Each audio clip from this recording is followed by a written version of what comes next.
Well, good afternoon and welcome to episode 36 of Home Theater United. I'm still Sam Poston, and today I am joined by Caleb Denison of Digital Trends. Caleb, you want to say hi real fast? Hey, everyone. And hey, Sam, thanks for having me, man. I appreciate it. Oh, man, I am super stoked to have you on the show.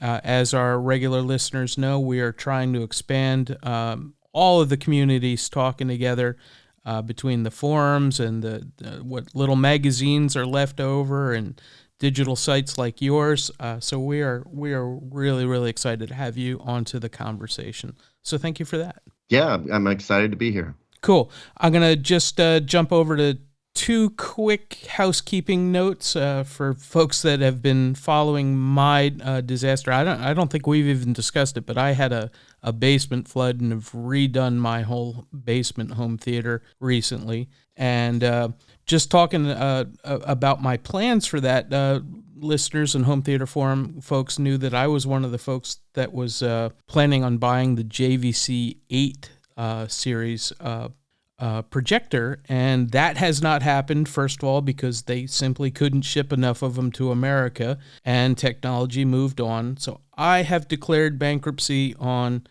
panel upgrades or projector upgrades for the basement this year. But the good news is, for my family room, I have purchased a 77-inch G2 from LG via friends of the podcast, Value Electronics and Robert Zone. And that is sitting in my kitchen right now. And the pain of it is it was here on Monday and won't be installed until next Monday. So if there's anything worse than in the home theater realm than having a brand new toy to play with and not being able to get it on the wall, I don't know what it is. But I'm super excited to get into this year's 22-inch or 70, the 2022 model year G2, and I know that's the LGs are on your radar too, Caleb. So I'm interested to see what you have, or to hear what you have to say about that. Well, first of all, awesome and also awful about your basement situation. It's awful that it got flooded. It's awesome that it gave you a reason to, rebuild, do some upgrades. I hope some insurance money was involved with that. Yes. But I have to tell you that, I totally feel your pain. I mean, the fact of the matter is TVs arrive at my office and then sit there for 4, 5, 6, 7, sometimes even 10 days before I can actually get to them. Mm-hmm. And some of them more exciting than others. But I definitely, it's frustrating when I can't just dig into something right away. And so I understand how frustrating it can be to have something awesome sitting, in your case, the kitchen, and not be able to start enjoying it right away. But you know what, man, just milk that anticipation for all it's worth, because the payoff is going to be that much better once you do get to it, I think. It's like Willy Wonka says, the tension is terrible. I hope it lasts. But exactly. I hope it doesn't last that long. So let's get into it. That's a great transition. So let's just start. I know a lot of Home Theater Forum folks refer to your reviews and those from Digital Trends. But how would you describe your job? How'd you get into it? And how does Digital Trends fit into, where do you see Digital Trends in the landscape? Let's put it that way. And I know that's kind of a really open question, but I'll let you jump on it. Oh, that's cool. I got you. So it's been an interesting journey for me because I was working at a speaker company when in 2008, the recession hit, and a lot of middle management people across the U.S. got laid off and found themselves without a job. And I had just had a baby. My kid was 2 months old. And I was like, this is the worst thing ever. I just bought a house. I was immediately underwater on the house. I just had a baby.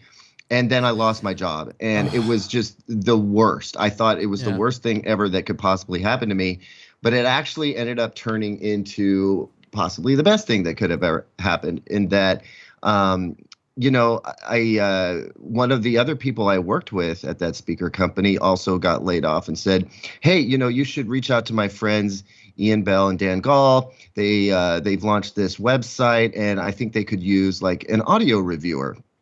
So I got a hold of them, started writing as a freelancer, and then the site grew. I started heading up the entire AV section, had a small team that grew into a big team. I was section editor over AV at Digital Trends for quite a while. Then I got bumped up to senior editor, and that involved more leadership opportunities and roles within the company. And then more recently, I was retitled as editor at large, which the idea there was just sort of unshackle me from a lot of the day-to-day grind and managerial responsibilities involved in running a section at a site as big as ours, and just let me focus in on what I do best, which is primarily TV reviews, but also to open up and look at more tech in general. And to lean heavy into the video stuff that I was doing, kind of be the face of the company, show up and give presentations and guest on, local and national TV stations, as a tech expert and stuff like that. Oh, that's cool. And it's been really, really fun. It's been quite a journey. I mean, I think obviously, it was 2008 that the layoff happened. 14 years later. I can't believe it's been 14 years, but it's been a really cool journey. And so like my job right now really is to tackle TVs first. That's kind of the bread and butter. Mm-hmm. I'm also a, huge audio enthusiast. And so I love digging into that stuff whenever I can. Right. But there's a lot of TVs and a lot of talk about there. So, I pick and choose when I am going to get into something audio related, usually if it's kind of groundbreaking or just super important to the conversation or to home theater in general, and then bop around and show up to events and, I wear a lot of hats, sure. And perform a lot of functions, but ultimately I think most people, if they're familiar with me, are familiar with, the work I do in television reviews. But to your point about like where Digital Trends fits in, the home theater landscape, the focus of our site has always been kind of like tech for the way you live. We're mm-hmm. really trying to take a look at how technology can enrich your lifestyle, how it changes the way you live, how it improves the way you live, and what it's like to live with the tech. It's definitely kind of like a lifestyle approach. And so, we want to reach a large audience. We want to help as many people as we can with making smart buying decisions. And then also, like, once you get it home, how you use it, tips mm-hmm. and tricks and things of that nature. And, Digital Trends is part of a larger media group. We have many, many other sites, including like The Manual, which is a men's lifestyle magazine. Oh, cool. But Digital Trends is sort of the flagship product of the media group right now. And I love it, man. I absolutely love being a part of this company. The funny thing is, like, I think with the audience that is familiar with me on YouTube, a lot of them don't actually know that I'm part of Digital Trends. Digital Trends is this big media group. There's mm-hmm. not always crossover between a YouTube channel and an online publication. And so a lot of people are really surprised to learn that I am part of a big team. In fact, some people think that I shoot and edit my own videos, and I don't. I'm in front of the camera, somebody else is behind the camera, mm-hmm. and actually performing the edits, and it's a very collaborative process. But I work well with others, and enjoy working with others, and it's cool to be part of a big organization that's doing cool things in the tech space. Gotcha. Well, your videos are superbly, well produced, and so that's definitely a leg up that you have over a lot of other reviewers and things like that. And so I'm going to skip down to a different question that I've got, but you are a quote unquote pro reviewer. And on YouTube and at your site, what do you consider to be a pro reviewer, and what does that mean today? That's funny because I was actually going to ask you what you considered to be a pro reviewer. And I mean, it's an interesting philosophical question. Sure. Like when I was younger, I mean, like a kid, I can't remember who I asked and who replied, but somebody said, well, a professional is somebody who gets paid to do what they do, right? Which is kind of like, I don't want to say it's a cop-out answer, right? But I think that the spirit of the answer was, if you make a living at doing it, then you are a professional, right? But then there's also this notion too that like a professional is somebody who is an expert in their field. Maybe they've gone to college or trade school or gone through an apprenticeship program or something like that, where they've learned skills, they've got accreditation. And so they're a master of their craft. Okay. And I think a lot of people think that's what a pro is in general, right? Like a lot of people don't know this, but I'm a professional trumpet player. I tell people, I'm a professional trumpet player. Is that my main source of income? It is not. Does it keep me busy on the weekends? It absolutely does. And I do make a decent paycheck off of playing trumpet, but like that's awesome. I think the reason I call myself a professional trumpet player is because I'm well skilled at it. I studied for it. I've got credentials with that, and also people pay me to do it at a high level. And so, I guess to answer the question about, pro reviewers, I mean, that question of what is a professional is very much at the heart of like this conversation about like what differentiates somebody. I don't want to use the term YouTuber, but someone whose main platform is YouTube, right, and is doing TV reviews. Are they a professional or are they not a professional? Yeah. And what qualifies that? And my opinion on that, I mean, I think everybody in your audience is going to have a different stance on that. And I respect whatever that stance is. But in my opinion, I think somebody who is really dedicated to the craft, somebody who seeks to constantly learn more, somebody who's got a methodology, and someone who really just tries to be as comprehensive and do the best job and provide a great service to others. I think that's the mark of a professional. And so whether it's their primary source of income or not, I'm not so concerned about that. In fact, I don't know that we need to have, the traditional differentiation between, a pro reviewer and a non-pro reviewer. There are reviewers out there working on YouTube. I respect their thoughts and opinions very much. And I don't know if they would consider themselves professionals or not. But I think what they're putting out there can be valuable. There are some others that I think maybe aren't so valuable. But I'm not here to talk trash about everyone. Sure. I think ultimately what it's going to come down to, Sam, is that the people that are providing a quality product, the people that are really doing a great service to their audience, like they're going to build an audience, and those who are not providing value are probably going to struggle to build an audience, because the audience themselves, I think they're the ones who are deciding what's worthwhile and what's not. People have a good BS meter built right in, and they know when they're getting the truth. They know when they're getting a straight up take. And they're going to gravitate towards that, and then there's just straight up entertainment, right, Sam? Like there's the stuff that, like, I don't care if you're a professional or not. If you're super entertaining and you're having fun, that is in and of itself its own service. And so, I know that a lot of people are going to jump into the game, and some will make it and some won't. And it's, a lot of it is up to the audience. At the end of the day, is going to choose who they like and who they want to gravitate to. And I also think that there's a certain level of like luck involved. Like does the YouTube algorithm shine down on you that day or that week or that month, and you sometimes don't have any control over that.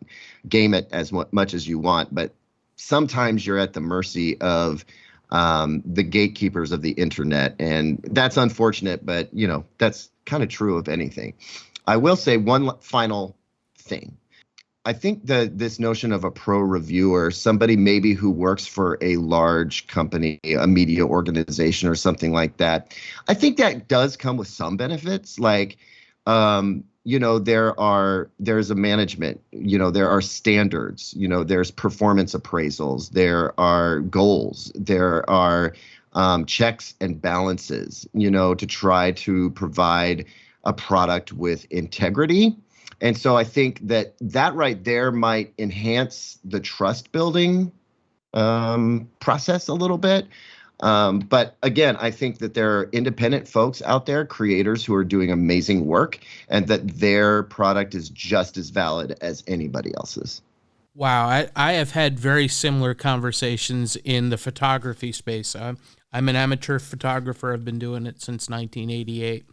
Have had many opportunities to do professional gigs, let's say, and have refused them consistently. Because for me, a professional is reliable, accurate, and consistent. And so whether or not you're institutionally backed, whether you've got a corporation, or an independent, I think you still have to hit all three of those things every time, or your reputation's going to suffer.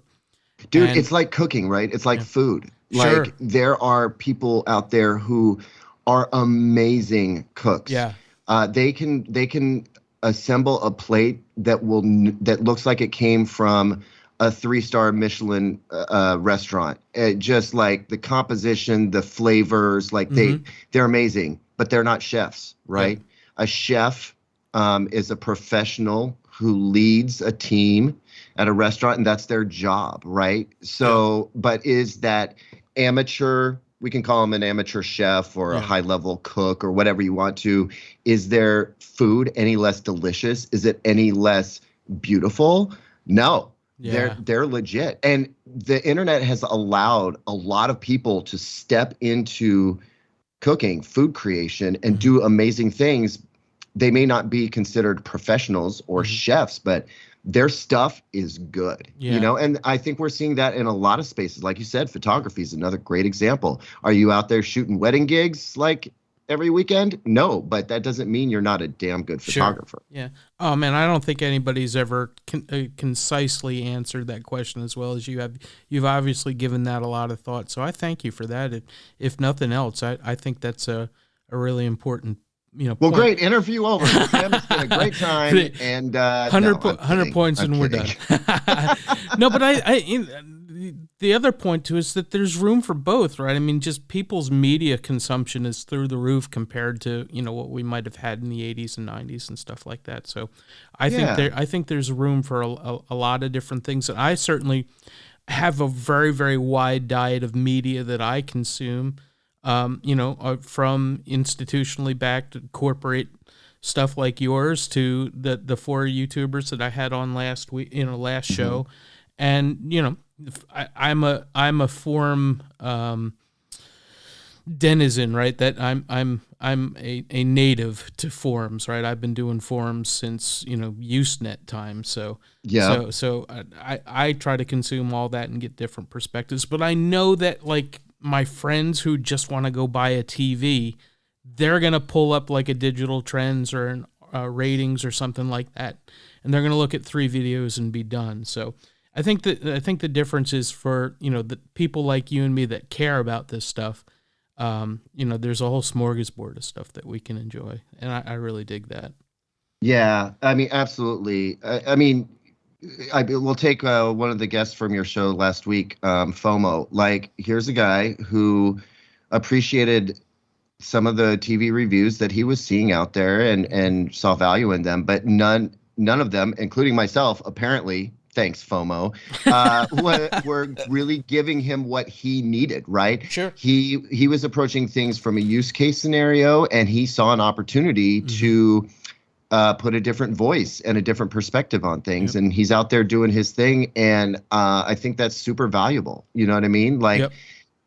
Everybody has a different need. You have audiences out there who have needs, and somebody's out there meeting them. And that's what I'm trying to do. I'm trying to meet my audience needs. My needs is, I don't know what that is. Who am I, Gollum now? Yeah. But I think that with that comes a tremendous responsibility. Sure. And I feel a huge amount of responsibility. If I suffer any anxiety in this gig, it's from just feeling that high level of responsibility to deliver a great product, but also steer people in a good direction. I don't want to say the right direction, because right according to who, but I want to steer people in a good direction. Yeah, and do it so positively and make them feel good about, this is literally people's, unless they're buying boats or something like that, it's one of the top 5 things that they're going to spend their money on each year, right? You've got your car, your home, and then what else you spending that's in the, jewelry, I guess, but dropping $3 or $5 grand on a panel would, send a lot of people running screaming. So if they're going to do it, to have the ability to, get the information about what makes sense for them is awesome. And just one thing to add with the YouTubers, not only are they, providing a different perspective and input and, hitting different market segments, but they're building community too. And that's something that we really value at Home Theater Forum and now Home Theater United. And so just having a place where people can, bounce ideas off and say, here's my use case, what makes sense. And those guys are doing a great job for that. So I really had fun talking to them, and I knew that with you coming up on the show that it would provide a different perspective. So it's great. I mean, community, you're right. Community is so important. Like, and if I have any regrets, it's that I can't engage with my audience as much as I'd like to. Yeah. Like, the most that I can really engage with my audience right now is in the comments section on the YouTube videos. Like, you have no idea how many ats on Twitter or DMs on Twitter or, DMs on Instagram or emails, fortunately not so many phone calls. I'm glad my phone number's not out there just floating around, but like, I get so many questions about should I buy this? Should I buy that? Which one would you pick? And I just can't answer them all. There's no way. And it's not that I don't want to, it's just I literally cannot. No, and that's so in fair, terms of right? in terms of community, the best I can do is like pay attention to what's happening in the comment section. And if I can't type a comment in the comment section, I want everybody out there who, maybe watches my videos or whatever to know, like, I really do see you. I read as many of the comments as I can. And I take that into consideration and I help it form, like, what do I address in my videos and how I go about making those videos and what I talk about. And that, I hope that one day I can, like, integrate even more with the community. But right now I can just do the best I can do, Sure. I mean, it's all about scale. And we have that same problem at Home Theater Forum, and I can't imagine how much bigger it is on sites like AVS where they're dedicated to specific tech questions and things like that. But you can only do what you can do. And, if you've got a bigger audience that, you've got a, scale problem that, that just can't be matched. So it's like being a famous author, right? Everybody wants, your opinion and to tell you how much they love you or stuff like that. But you can only, respond to a small slice of that. And I think people recognize that. I hope so. Sometimes I feel like some people don't, but honestly, I think most people do, and so just for anybody out there listening who sent me a message or whatever, like, if I didn't get back to you, it's not because I don't care. I really do. It's just a scale thing. Sure. Just like you said, Sam, I I can only do so much. I'm just one guy. Yeah. Well, that's a great meta conversation, but really the reason we've got you on here is to talk 2022 tech and what's got you excited. So let's dig into that. So I know you've put out a number of 2022 reviews, and so you've got more in the hopper. And the one thing I want to make sure that we touch on is you are covering not just the top end of the market segment, and you've got to focus on the middle of the pack, but you're looking at everything from the guys at the budget segment, shall we say, all the way through maybe not the ridiculously extreme $200,000 panels and stuff like that, but up there. So what's got you jazzed about 2022, and what are you excited about this year? I'm excited about so much stuff. There are so many exciting TV models coming out, and I think 2022 for me, partially due to QD OLED's introduction into the market, right, is one of the most exciting years for televisions that I've seen since OLED first came out, since HDR started really becoming a thing. Like, I think that 2022 is just a really awesome year for TVs, and the trend of more performance for less money is continuing to ratchet up, and the decision about the argument over where the law of diminishing returns comes in is getting more and more difficult to pin down. Like, I did do a video not too long ago about like why I won't review this TV, right? And the notion of the video was that like there is a certain entry level television that I'm not going to be able to review because A, I don't have the time, but also B, like most people aren't really doing research, right? If they want a dirt cheap 43-inch TV, they're going to walk into Best Buy or Costco and pick up an Insignia or a Toshiba or something like that. That is going to suit their needs. They're probably not being super discerning about it. Like, for just anecdotally speaking, like I've got this RV, right? And I needed to put a TV in it. And I knew that the max size that I could go for was somewhere around like 24 inches or whatever. And I did not spend a whole lot of time figuring out what TV I was going to buy. And I'm a TV reviewer, right? And it's not because I have like a categorical knowledge of what's out there. I just know that if I'm only spending X number of dollars, that it almost doesn't matter which TV I get. Like, which smart TV platform was built in was more important than whatever picture quality was going to come with it, because I knew the picture quality was only going to get to a certain level. And, like when I'm in my RV, I don't need an OLED TV. That's just facts, dude. Like, now I'm sure there's some people out there going, "You're crazy, man. If I have an RV, I'm pimping it out with like the most badass TV I can get." Yeah, and for more sure. power to you. But my RV doesn't have that kind of space. Like, I have room for like a 20 some odd inch TV. And so those TVs, I just don't feel like there's a voracious audience for dickering about which, $150 or $200 TV you should get. So I do try to pick up right around, like, to use TCL as a brand example, I do want to kind of pick up around the 4 series and maybe, quickly analyze the differences between TCL's 4 series and 5 series and explain to people like why you might want to spend a little bit more to get the 5 series over the 4 series.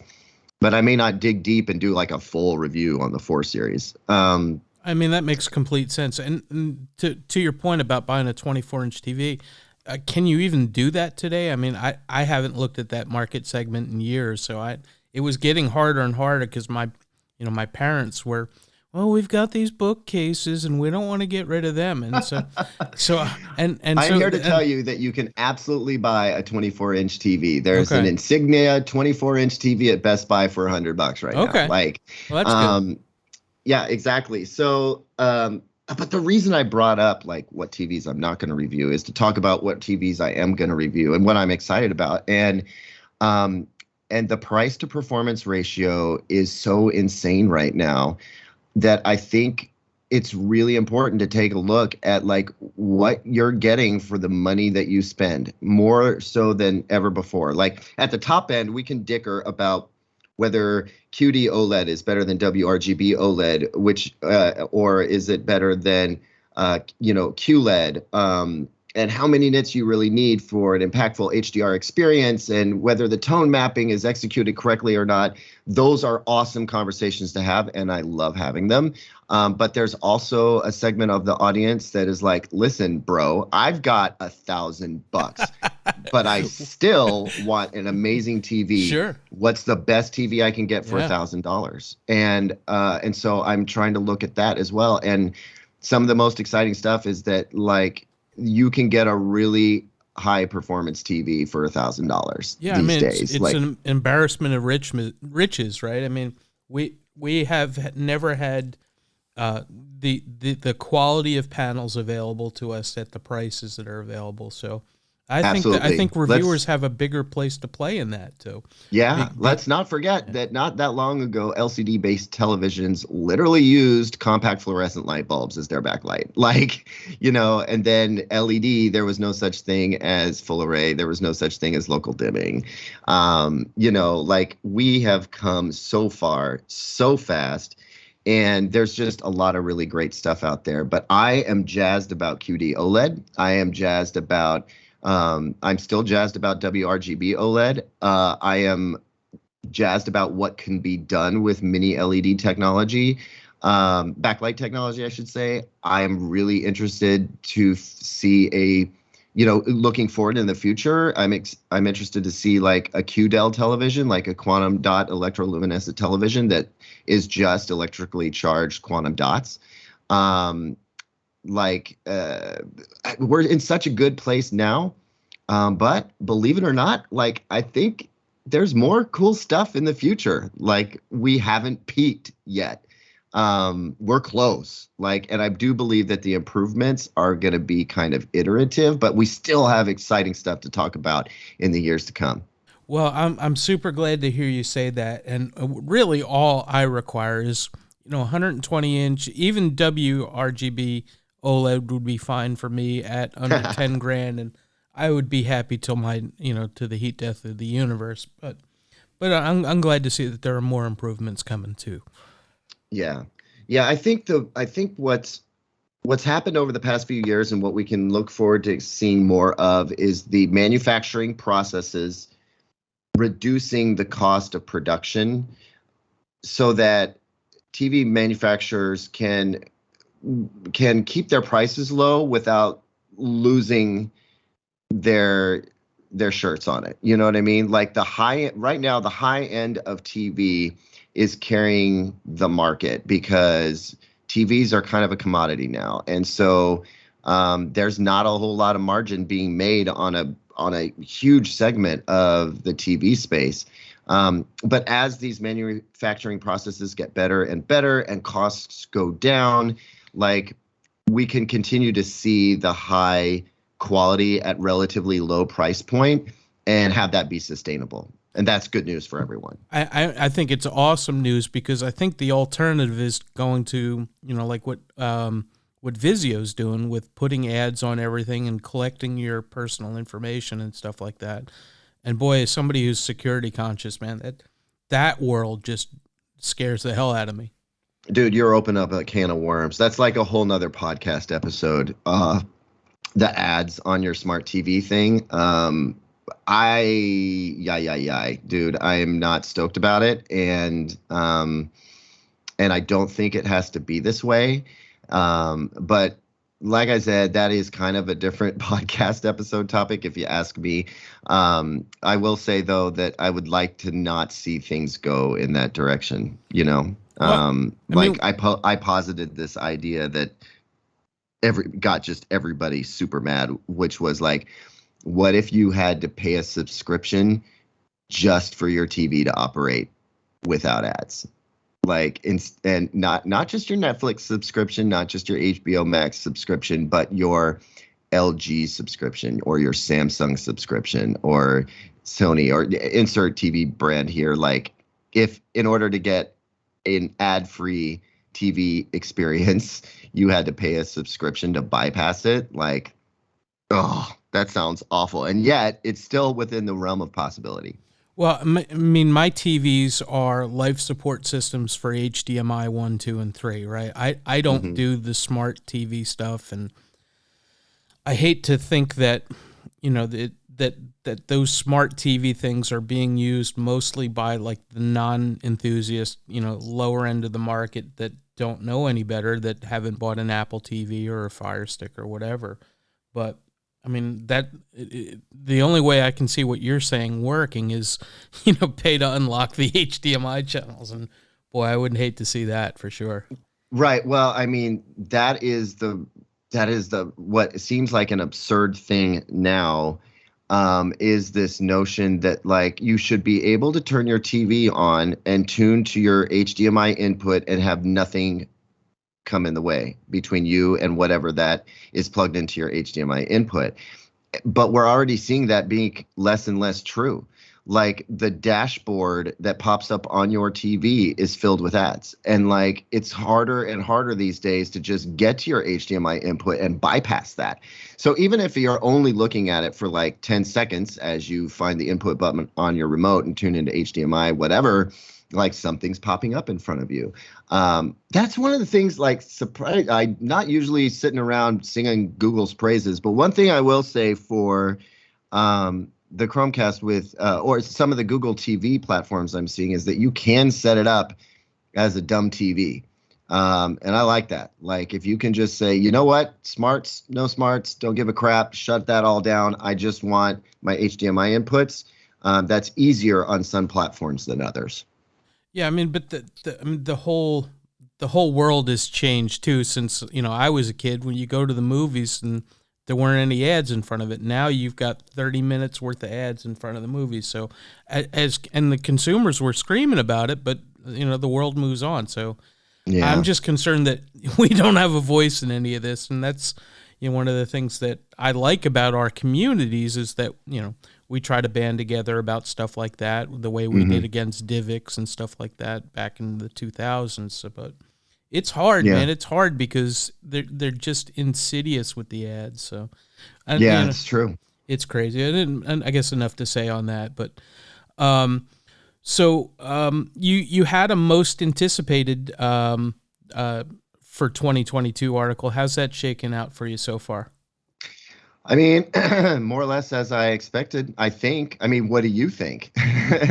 I mean, I think that the TVs I expected to be super hot this year are turning out pretty hot. I'm kind of waiting for a few manufacturers to make their announcements. There's a couple of manufacturers out there that don't follow the traditional product cycle of announce at CES, announce pricing and availability in March or April, TV ship in April, May, run it out until, October, November, and then start phasing them out, rinse and repeat. Like there are a few, that's long been like the product cycle for televisions, and we're seeing a few manufacturers kind of buck that trend, and so I'm still waiting to see, what TCL actually delivers this year.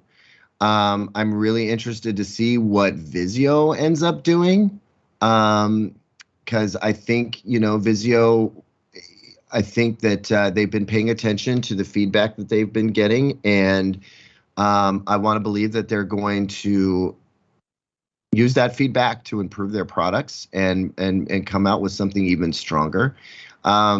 But I mean, yeah, I expected there to be something of a battle between QD OLED technology and WRGB OLED technology. The brightness wars continue to rage on.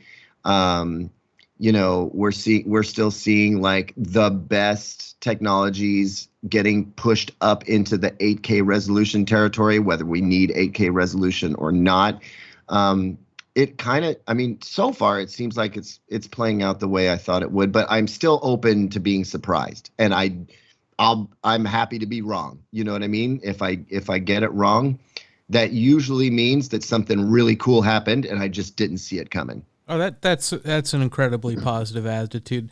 As far as QD OLED goes, I guess my use cases didn't even allow for the consideration of them, right? So I'm 77 inches and up, and they can't handle that this year. So I did purchase a WRGB OLED. Well, I'll regret that in 2 years or not. I doubt it. I think I'll still be happy with that for many, many years. And I got the 120-inch projector down in the basement, and so nothing can, get to that size except LG's talked about this 97-inch, and we'll see if that ships at 15 grand or 25 grand or 70 grand, whatever.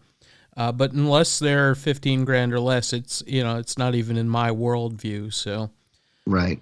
But I did get the 42-inch, so I'm looking big and small. So yeah. So I'm looking forward to that too. But they announced the 42-inch last year and didn't ever ship it. We'll see when those C2s come in, because I've got that pre-ordered, so I'm looking forward to that. Yeah. It's interesting to see,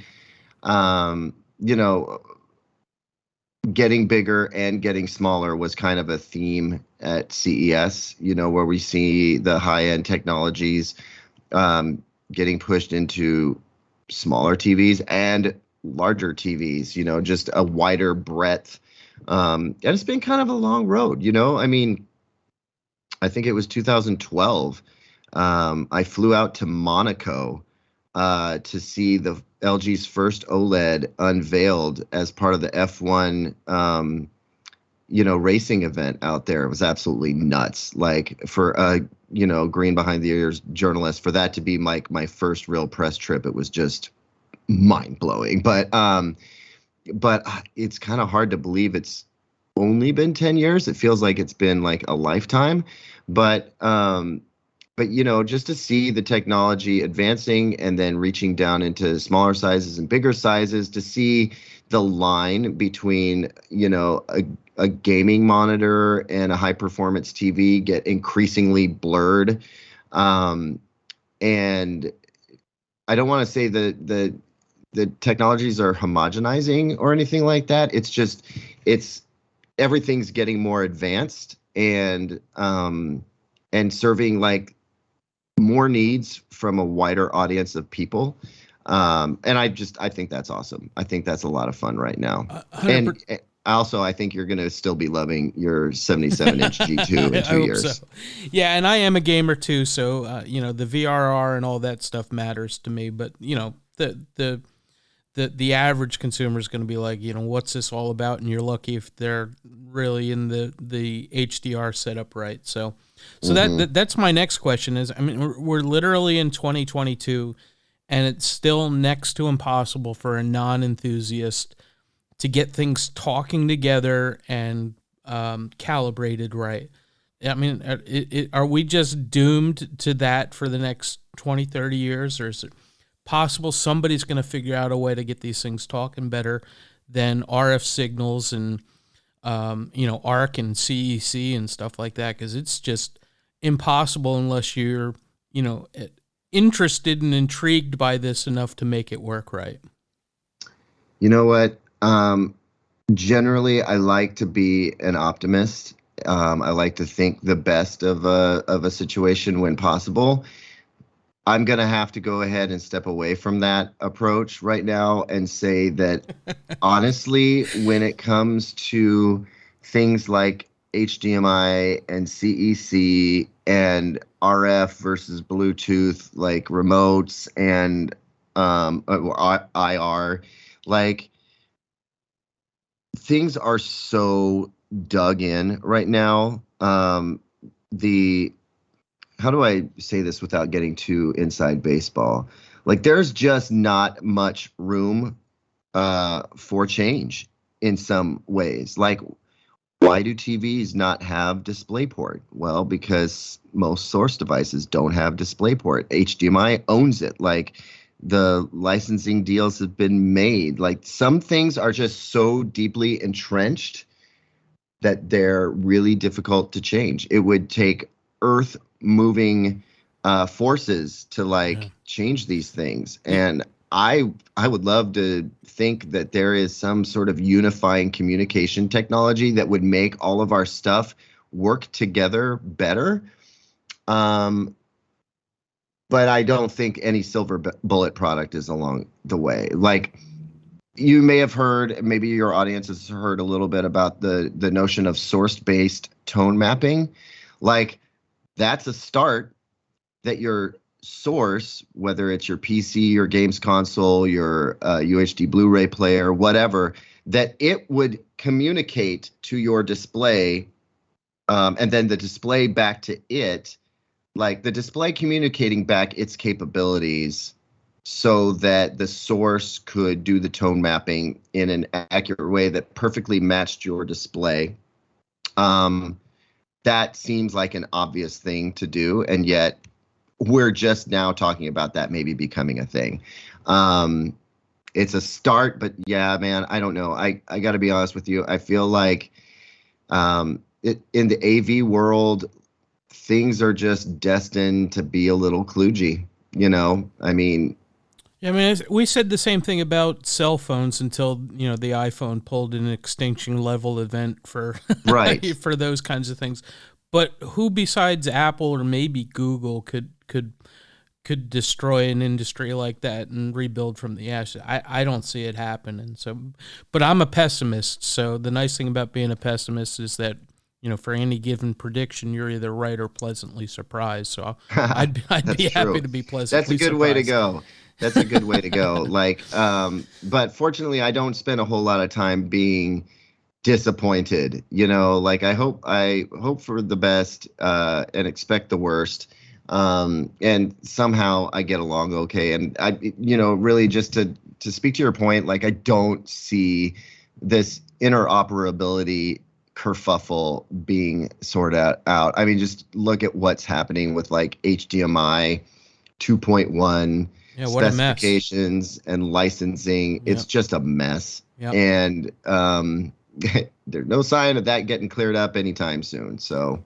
Yeah, I mean HDMI. I've been bit by it twice. Once, you know, I bought the Denon 2 years ago that, you know, all of a sudden was not compatible with other HDMI devices, and they sent out dongle boxes for that. Yeah, and in my basement, I've got, you know, a $1,500 receiver, and there is literally nothing in its price point that I can replace it with right now that does, you know, that many audio output channels and has HDMI 2.1 as well. Denon hasn't even, you know, thought about announcing a replacement to that. It's just nuts, man.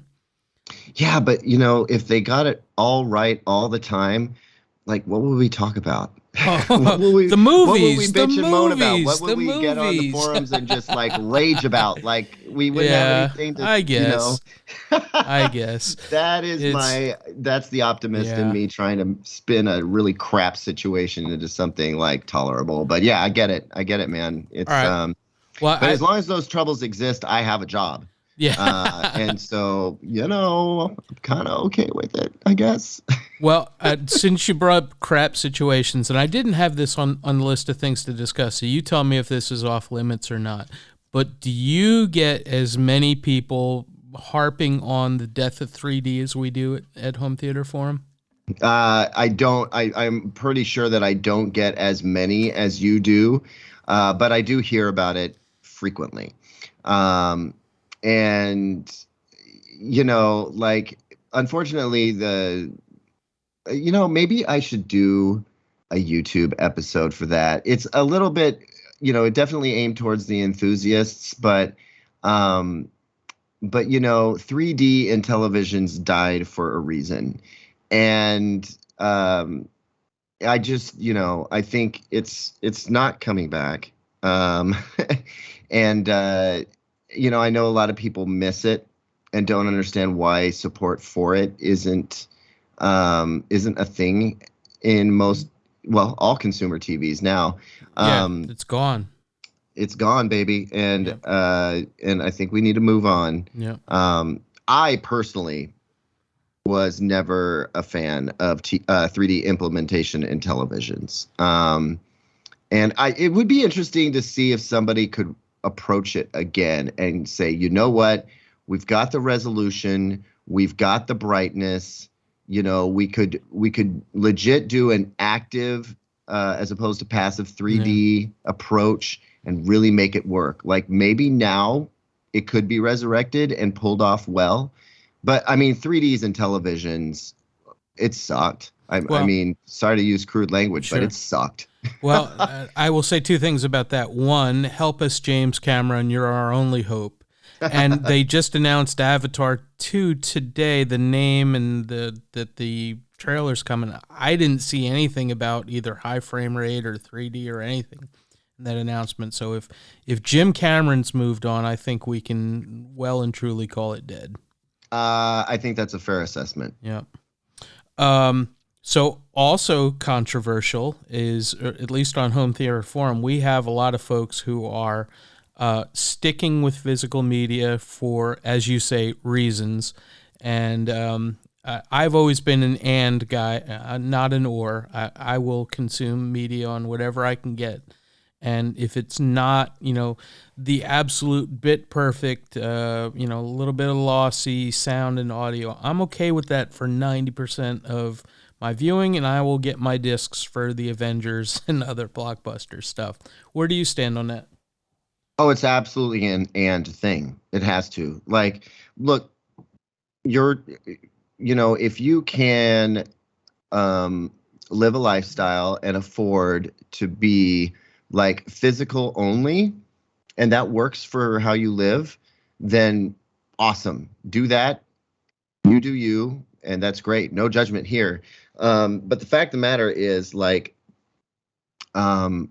we're living in a world where realistically, to enjoy the content that we want to enjoy, when we want to enjoy it and where we want to enjoy it, like, streaming is part of that mix.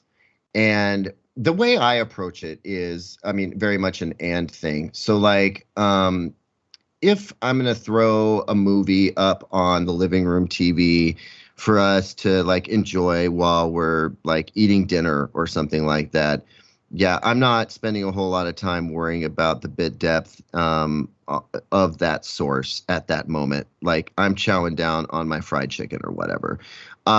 But like if I'm watching something to enjoy the fidelity, to enjoy the experience and everything else, yeah, of course I prefer physical media. It really is better. And I have a fun time like showing my family like the difference between what did we watch? Oh, we just went through all the Lord of the Rings movies, showing them the difference between what Lord of the Rings looks like streamed versus what it looks like on 4K Blu-ray. And it doesn't take a trained eye to see it. Like, it's pretty out there, but not everybody appreciates that. You know what I mean? Like 100%, 100%. Vast majority of people are not videophiles, just like the vast majority of people are not audiophiles. I too, like I have a number of different audio systems in my house, and one of them is like to sound pretty good while I'm doing the dishes, and another one is to sound really amazing while I'm sitting down to listen to music. Sure. Yeah. So a tool for the job. That's what it comes down to for me. And streaming is the right tool for a lot of different jobs. Yep. Awesome. I'm glad to hear we're on the same wavelength there. But like the 3D thing, there's nothing worse than somebody being super enthusiastic about a new panel coming out, and they've just spent a couple grand, and then Joe comes in and he's like, if it doesn't have 3D, it's dead to me. If it's not on disc, I'm not buying it. And I'm like, come on, dude, you're not going to change the world with your sour grapes, So I mean, that's why I say, like, if that's how you enjoy living your life and you can, then more power to you. but let's be realistic around how people live their lives, and the fact that folks have different priorities, and that's just the universe that we live in. There's a lot of people out there who don't know what a nit is, and they will live very happy lives, Yep. never knowing what the hell a nit Yep. is, and call it blissful ignorance if you Yep. want. Like, it to them, it doesn't matter, and it never will matter. Well, one of my favorite things is I'm an A-list member at AMC, and so I'm seeing a couple movies a month at least, sometimes 4 and 5.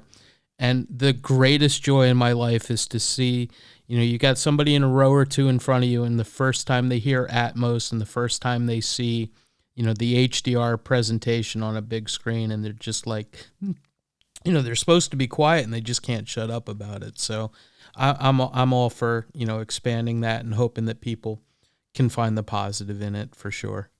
Really, yeah. So one last question. I know that you've done some projector work with some ultra short throws and not a whole lot of like the big ones like I've got, the JVC Dillas and stuff like that. Can you tell us a little bit about that? Yeah, I mean, the first ultra short throw projector that I ever saw was the Hisense Laser TV.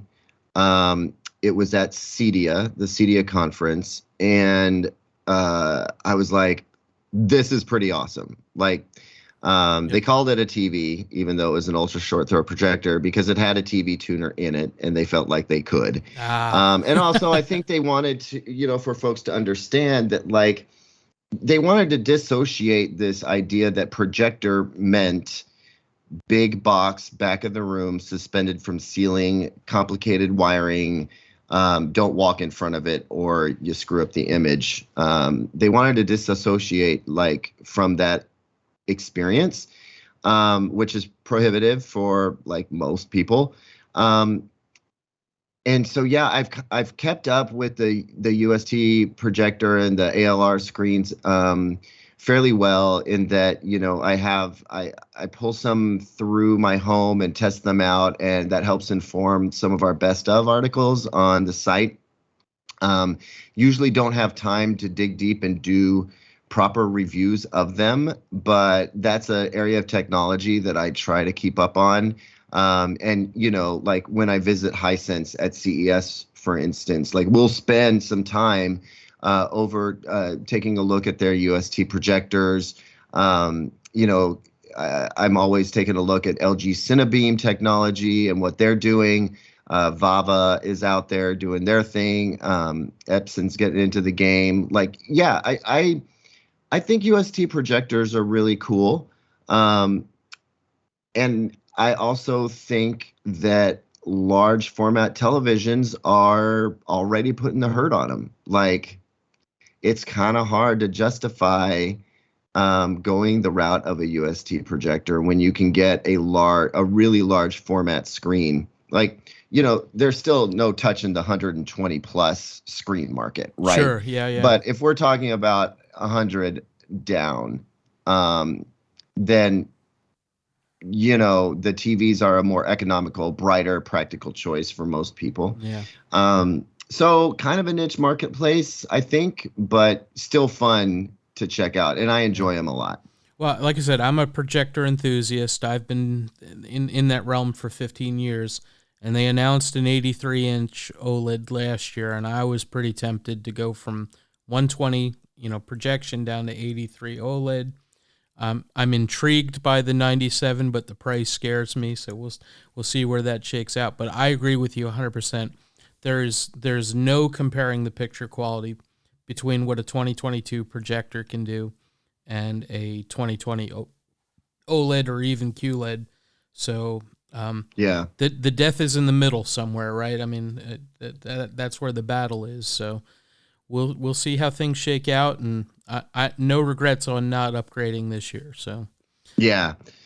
I mean, I have to agree with that. I am interested to see how things shake out, and I can say, having witnessed it firsthand on multiple occasions, that 97-inch OLED is just mind-bendingly good. And also, it's just crazy to see something so large doing what it's doing. Really, really impressive. Well, I will ask Santa for my copies. Right? I was intrigued to hear you say that you go to CEDIA. I didn't realize that. I was supposed to go last year, and then they botched everything with COVID coming back, and the show's on. No, the show's off, and a good portion of their exhibitors backing out. So I backed out. We'll see what happens this year. I've got my fingers crossed, and if you're going to be there, maybe I'll buy you a beer. Absolutely. Yeah, I do. It's been a while since I went to CEDIA, just because, pre-pandemic, I had to skip a couple of years. But I am definitely, I'm pretty optimistic that it's going to happen this year. And my plan right now is to get down there and enjoy it, learn from it, take it all in, report from there. I do expect to see some really cool stuff. And also just kind of reconnect with a pretty broad swath of the industry folks that I simply haven't seen in a long time. And you get a chance to meet a lot of folks at CEDIA that you won't see at, say, like CES, right? Just because CES is so massive in scope. CEDIA is a smaller group, more focused, and can be a lot of fun. So I'm looking forward to checking it out this year. Okay, well, fingers crossed that we don't have a recurrence and we can make this happen. Well, that's everything that I had on my list of questions. I know that you're going to play GBU with us. Was there anything else you wanted to add before we move on to that? No, man. I've really enjoyed the conversation, and hopefully we can do this again in the not too distant future. Awesome. Maybe we'll pencil in for CEDIA. I got my fingers crossed that happens. Absolutely. All right. Well, here comes our good, bad, and ugly, and we always start that off with the ecstasy of gold. And so I explained the rules to you, and I think you may have heard one or two of the previous versions. You want to go first, or you want me to go first this time? You go first. Okay, so I had the experience of seeing, or I got to experience the Northman, at least the way that it was intended to be seen. I saw it in a Dolby Cinema Theater at an AMC Dolby Theater, and I will tell you that it was my most anticipated movie of 2022. Yeah. So do you think I found the actual experience good, bad, or ugly? You say you saw it at a Dolby Cinema? Mm-hmm. Opening night. And it was one of your most anticipated movies. Just a clarification on the rules. Are we talking about like the visual and audio experience? Or are we talking about like the movie itself? The quality of the movie itself? Yeah, the movie itself. Oh, okay. So we're talking about the movie itself. Sure. Well, I mean, you can wrap up the audio into it too, for sure. I mean, because it's part of the experience. But yeah. All right, I'm gonna wager a guess that you loved it. Okay. I'm gonna say it was good. It was definitely in the good realm. I don't know. So congrats, you won that round. Oh, sweet. I don't know that it's going to be as iconic a movie as I thought that it was going to be. I thought it was going to be on the level of Gladiator, and it would sweep awards and would be beloved by a lot of people. Now, I should have known going in based on the director that was a long shot. Now, I do love The Lighthouse and The Witch and his other catalog. But I will tell you that I expect that when this comes out on home video, there are going to be legions of people saying, I can't hear what the hell they're saying. I heard it in a Dolby theater that is as loud as you can get. And there are just sequences in it that you say, I'm going to go back and put on closed captions when I get this on my 4K disc, because I will buy this one on the highest quality possible that Hold I on, can dude. get. Are you trying to tell me that you could not hear something Bjork was saying? Yeah. That did not cut through the noise. Like, if they didn't No, manage to but it's master the intentional. audio correctly for Bjork, that No, is sort of a mind-numbing. no, I I don't think it's a mastering issue. I think it's a artistic issue. That Wow. there are whispers, there are competing loud things that are going on that you hear whatever segment of the waveform that you are most attuned to, whether it be high or low. And Hmm. it's a very dark movie, and I think, like the Game of Thrones episode that was so dark, I think people are going to complain about that if their TVs are not calibrated well. Because I mean, there's detail there if you're in like a Dolby theater that's Hmm. done. The movie itself I loved. And I also think it's going to be problematic for the vast majority of at least Americans who are going to say, what the hell is going on here? I mean, it is the story that inspired Hamlet. The stories are thematically and structurally very similar, but you've got a bunch of very Hollywoody folks playing Vikings, and I don't know that that's gonna win over audiences either. So I loved it, but I predict pain for it on a wider audience. Man, I mean, I don't know a whole lot about it, haven't seen it myself, Mm-hmm. but just based off of your description, my gut tells me that you are dead on Mm-hmm. correct. Like, it's going to make more noise when Yeah. it comes out on home video formats Mm-hmm. than it has in the theaters. Yeah. And the noise sounds like not going to be great. Yeah. Did you see either The Witch or The Lighthouse? No, I didn't. Oh, highly recommended on both of them, but also very controversial. And my guiding light is willing suspension of disbelief, and Right. I believe that a lot of viewers are going to find that troubling for all three films. Yeah. Yeah. Yep. I get it.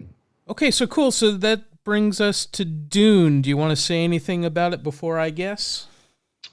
Um, I will say that Dune is my girlfriend's favorite book, Okay. or the series. Mm-hmm. It is her absolute favorite. Um, she is a dog breeder and professional dog handler, and has Okay. had a litter with a bunch of dogs that were named after characters in Mm. Dune. She is just a massive, massive fan. And, she and I had not gone out to see a movie together in just ages. Pandemic, yeah. Dune was like, Dune, it was on the map for so many reasons, Mm-hmm. because she loves the story, because of some of the anticipation that, had led up to like how it was done, some of the early reviews, the soundtrack, and the score, Mm-hmm. all of high interest for me. So Okay. So that's all I'll say about that. did you see it in a shoebox theater or something like IMAX or Dolby? It was a few levels above Shoebox, but it was not IMAX or Dolby. Okay. All right. So I feel like I'm being set up to say that you were disappointed in this, but I'm gonna go with the mass audience and say that you found it good. Well, you're mostly right. It was ugly. It was the Oh. worst Oh no. experience I've had in a movie theater Wow. ever. And I mean, it was like, oh God, it was just blown out. It was Uh blown out to, I don't know what was happening with the projection system, mm, or what the deal was, but it was just washed out, completely oh no. washed out. Like, I knew there was beauty there. I knew there Mm-hmm. was beauty in there, and I didn't get to see any of it. Oh, that's a shame. And I will say that the audio presentation was good. It Mm-hmm. wasn't an Atmos theater. It was certainly not the best Atmos presentation I've heard, but it was. But the audio presentation was pretty decent. Um, I am the last person to say something is too loud, but it was beyond reference level, no doubt about it. Like, you know, and part of that may have been the theater was primarily empty. Also, I had chosen the seats based on like the notion that it was in an area where you could like order food and get food in and all this other stuff. And the theater, it was an AMC theater. I have no problem throwing them under the bus. Not only is it an AMC theater, which is starting at a low level to begin with, but it was a poorly run AMC theater. There was no food. And we were in the back of the theater in terrible seats. Oh, no. So those conditions were not great. Still, the audio managed to be pretty decent, even though I was not in anywhere close to the money spot. And not having a whole lot, not having read the books or seen the original movie, you know, both of which, like I said, my girlfriend is absolutely mad about. Like, I will say that like I was able to follow the story fairly well.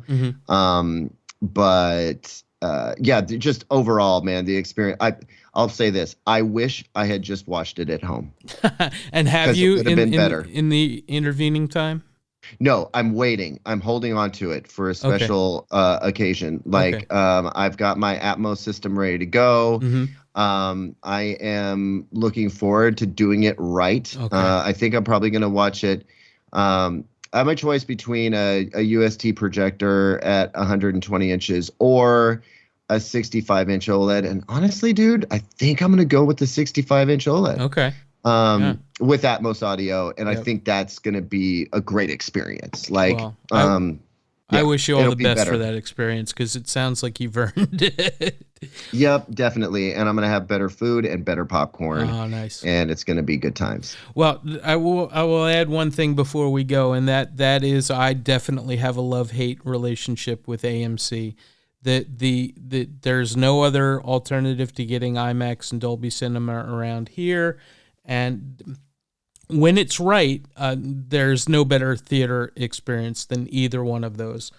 But the conditions that the bathrooms are kept in, the food is impossible to get on any kind of schedule before the movie, and the people working there have been generally rude to me, so so I don't have any problem throwing them under the bus either.